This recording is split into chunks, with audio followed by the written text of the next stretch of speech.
तो बेटा beginner box 4 का क्वेश्चन नंबर 1 है। ये बोल रहा है ए स्लिट विथ दे रखी है बेटा आपको। A is equal to 0.15 centimetre, जिसको आप लिख सकते हैं 15 into 10⁻⁻4 metre. Is illuminated by light of wavelength दे रखी है बेटा आपको 5 इंटू 10⁻⁻5 मीटर। मीटर नहीं है, सॉरी, सेंटीमीटर, जिसको आप लिख सकते हैं 5 into 10⁻⁻7 metre. And the diffraction pattern is obtain on the screen at distance 2.1 metre away. तो कैपिटल डी 2.1 मीटर दे दिया गया है। Calculate the width of the central maxima. तो बेटा सेंट्रल मैक्सिमा की विड्थ पूछिए, एक बार चेक कर लें लैम्डा बाय ए जो है वो लार्ज है या स्मॉल है। तो यहाँ अगर अपन देखेंगे लैम्डा तो अपना 5 इंटू 10⁻⁻7 है, और ए जो है वो है 15 इंटू 10⁻⁻4, दोनों मीटर में। तो एक तरह देखा जाए तो आ गया 1/3 इंटू 10⁻, ये आ गया आपका -3 मीटर, -3 आ गया। तो देखा जाए तो ये स्मॉल है, और जब लैम्डा बाय ए स्मॉल होता है तो अपन डायरेक्टली फॉर्मूले अप्लाई कर सकते हैं। इस केस में sin theta is equal to tan theta हो जाएगा। इसका मतलब प्राइमरी फ्रिंज की जो फ्रिंज विड्थ का फॉर्मूला था वो अप्लीकेबल है, जो था बेटा 2 lambda capital D by a. तो 2 की जगह 2 आ गया, लैम्डा की जगह आ गया 5 इंटू 10⁻⁻7, डी की जगह आ गया 2.1, और ए की जगह आ गया 15 इंटू 10⁻⁻4। तो 5 से ये 3 टाइम्स चला गया, और 3 से ये आपका 0.7 टाइम्स चला गया। तो 0.7 इंटू 2 हो गया 1.4 इंटू 10⁻, ये आ गया -3 मीटर, जिसको आप लिख सकते हैं 1.4 mm।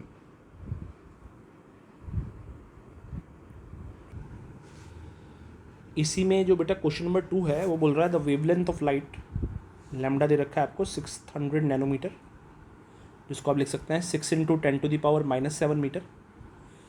Incident normally on a slit of width 3 mm। तो ए दो दे रखा है 3 mm दे रखा है, जिसको आप लिख सकते हैं 3 इंटू 10⁻⁻3 मीटर। आगे क्वेश्चन बोल रहा है calculate the angular fringe width of the central maxima on the screen kept at 3 metre away. तो बेटा एंगुलर विड्थ पूछिए अपन से, दोबारा एक बार चेक करेंगे लैम्डा बाई ए स्मॉल है या लार्ज है। तो लैम्डा हो गया 6 इंटू 10⁻⁻7, और ये हो गया 3 इंटू 10⁻3, तो आ गया 2 इंटू 10⁻4 रेडियन, जो कि स्मॉल एंगल है। और स्मॉल एंगल है तो एक तरफ देखा जाए तो हम स्मॉल एंगल अप्रोक्सीमेशन लगा सकते हैं। हमसे एंगुलर विड्थ पूछिए, मतलब α1 प्राइमरी पूछा है, जिसकी वैल्यू होती है बेटा 2 लैम्डा बाई ए। अगर आप वैल्यू डाल के सिंप्लीफाई करेंगे तो आपका आंसर आ जाएगा 4 इंटू 10⁻⁻4 रेडियन, जिसे आप चाहें तो डिग्री में बदल सकते हैं। तो जो क्वेश्चन नंबर 3 है बेटा वो बोल रहा है रेड लाइट ऑफ वेवलेंथ। तो आपको रेड लाइट की वेवलेंथ दे रखी है 6500 एंगस्ट्रॉम, जिसको आप लिख सकते हैं 65 इंटू 10⁻⁻, कितना लिख पाएंगे, 8 मीटर। स्लिट विड्थ दे रखी है बेटा आपको 0.5 mm, जिसको आप लिख सकते हैं 5 इंटू 10⁻⁻4 मीटर। और आगे दे रखा है distance between the first two dark band on the each side of the central bright of the fringe pattern is observed on the screen at distance 1.8 metre. तो आपसे बोला गया distance between first two dark bands on the each side of the central bright. तो देखिए होता ये है कि यहाँ पर जो आपका सेंट्रल मैक्सिमा है वो ऐसे कुछ बनता है, ठीक है। यहाँ पर भी फर्स्ट डार्क आएगा, और यहाँ पर भी फर्स्ट डार्क आएगा, और इन दोनों के बीच की डिस्टेंस अपन से पूछिए बेटा। पहले तो अपन ये चेक कर लें कि लैम्डा बाय ए लार्ज है कि स्मॉल है। तो लैम्डा बाय ए देखें अगर अपन, तो 65 इंटू 10⁻⁻8, और ये आ गया 5 इंटू 10⁻⁻4। तो ये कितना आ गया बेटा, ये आ गया 13 इंटू 10⁻⁻4 रेडियन, जो कि एक तरह देखा जाए तो स्मॉल एंगल है। मतलब कुल मिला के हम स्मॉल एंगल अप्रोक्सीमेशन यहाँ लगा सकते हैं। तो कुल मिला के बात ये हो जाएगा डेल्टा वाई जो हो जाएगा अपना, ये हो जाएगा, एक तो पॉजिटिव वाला आएगा, एक तो आप देखिए डार्क के लिए जो पोजीशन का फॉर्मूला था, जो आपके वाई एंड डार्क का फॉर्मूला था सिंगल स्लिट एक्सपेरिमेंट में, उसका फॉर्मूला था बेटा 2n+1 lambda capital D divide by 2a। और अगर मैं यहाँ पर y1 डार्क निकालता हूँ तो ये आ जाएगा 3 lambda capital D by 2a। अगर देखा जाए तो बेटा ये जो डिस्टेंस है, ये डिस्टेंस, ये वाली डिस्टेंस आ गई y1 डार्क, और एक्चुअली ये डिस्टेंस भी देखा जाए तो ये डिस्टेंस भी सेम ही होगी, ये भी y1 डार्क के इक्वल ही होगी, बस अंतर ये है वो ऊपर है और ये नीचे है। तो डेल्टा वाई जो हो जाएगा आपका देखा जाए तो ट्वाइस ऑफ y1 डार्क के इक्वल हो जाएगा।